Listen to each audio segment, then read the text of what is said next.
జనం కోసం జనవాణి. మండలానికో జన ఔషధి స్టోర్.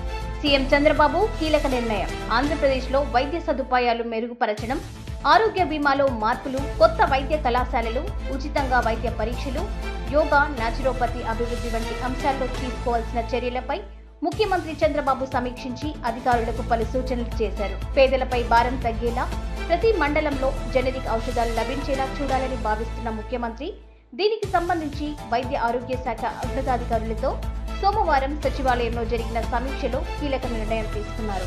జన ఔషధి స్టోర్లు పెట్టేందుకు బీసీ కార్పొరేషన్ నుంచి పెద్ద ఎత్తున వచ్చిన దరఖాస్తులను పరిశీలించి తక్షణమే వాటికి అనుమతులు ఇవ్వాలని అధికారులను ఆదేశించారు.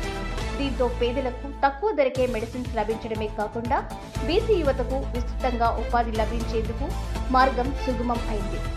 ఎన్టీఆర్ వైద్య సేవ కింద 25 లక్షల వరకు వైద్య బీమా అందించే అంశంపైన సమీక్షలో చర్చించారు. ప్రస్తుతం ఉన్న విధానం ద్వారా 1.4 కోట్ల కుటుంబాలకు మాత్రమే లబ్ధి కలుగుతుండగా దీనికి 1.63 కోట్ల కుటుంబాలకు వర్తించేలా మార్పులు చేయాలని ముఖ్యమంత్రి అధికారులకు సూచించారు.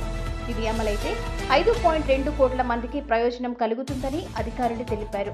అలాగే ప్రతి నియోజకవర్గంలో 100 పడకల ఆసుపత్రిని నిర్మించేలా కార్యాచరణ ప్రణాళిక అమలు చేయాలని అధికారులకు ముఖ్యమంత్రి సూచించారు.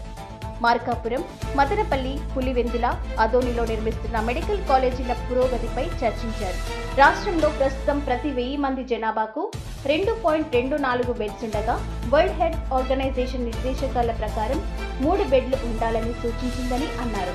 దీని ప్రకారం రాష్ట్రంలో మరో 12,756 పడకలు అందుబాటులోకి తేవాల్సి ఉందని, దీనిపై సమగ్ర అధ్యయనం చేయాలని ముఖ్యమంత్రి చంద్రబాబు అధికారులకు సూచించారు.